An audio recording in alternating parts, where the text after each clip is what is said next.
one of the great targets is the heart. I'm not talking about the physical heart, though they are connected. I'm talking about the heart vortex within the human energy field.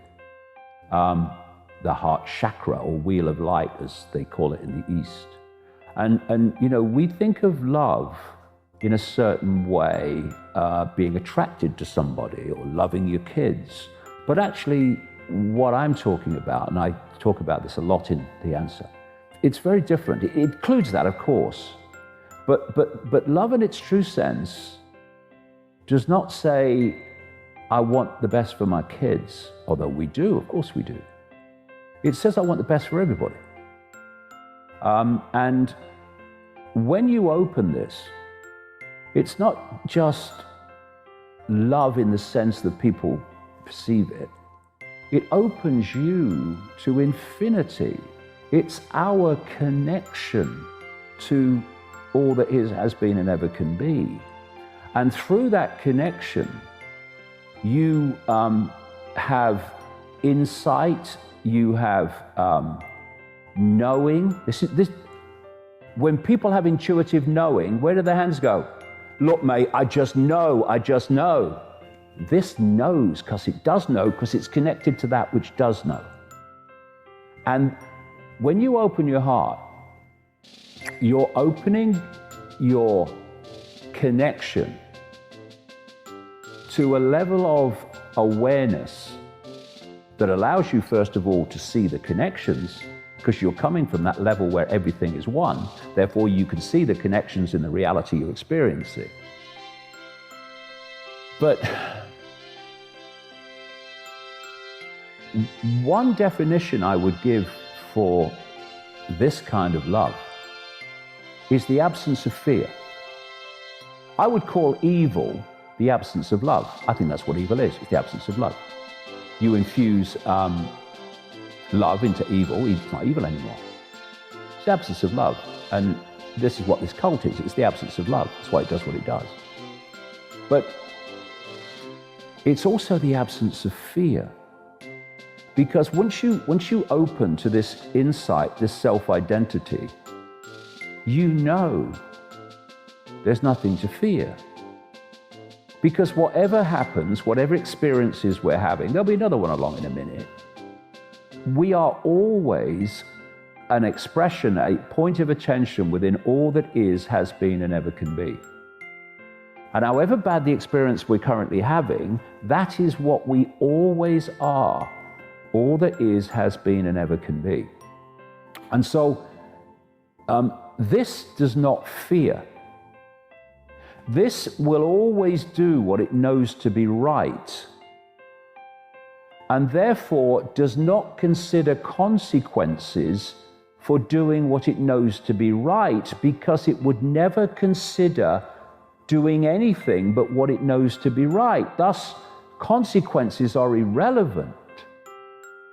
This says, I'd like to do this, but what are the consequences? And you'll always find a list of consequences why you wouldn't do it. This says, I do what I know to be right. Consequences, therefore, are not even a conversation. And one of the great fears that people have, well, it's the foundation fear, I think, is the fear of the unknown, which manifests as the fear of death. And the manipulation of the fear of death is the manipulation of this pandemic. That's why people have been frozen in fear, because they fear death. That's why doctors have so much power. Well, actually, you are all that is, has been, and ever can be, and always will be. You're just having a brief experience. So this is without fear.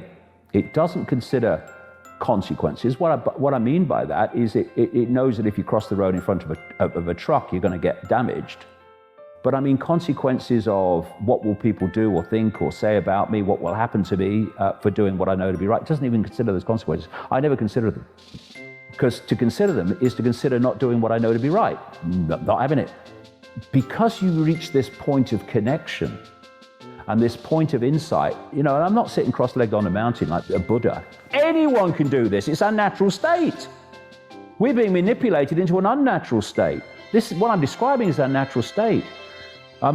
When you open your heart, you know that death is nothing except a transfer of attention. That's all it is. I've got a picture in the answer, and it's of a bloke with a headset, you know, a virtual reality headset, and he's just taking it off and looking around.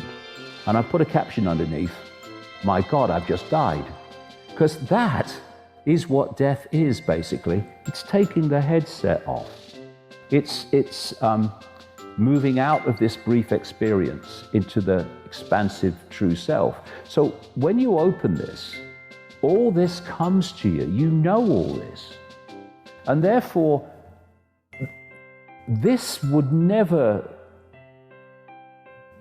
be intimidated by authority seeking to impose itself upon you when you know it's not justified and it's about destroying your freedom. This is freedom. It's the freedom of knowing that the scale of who we really are. It's the freedom of connecting with all that is.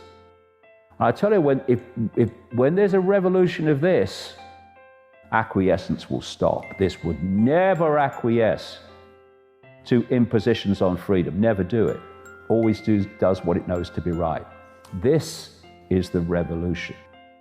And the heart is the center of everything. And people talk about the physical heart, okay, but if you go back, what they're really talking about is this heart, the energetic heart, the connection out there.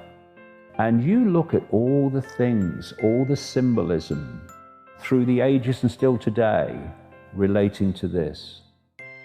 Open heart, heart of stone, broken heart.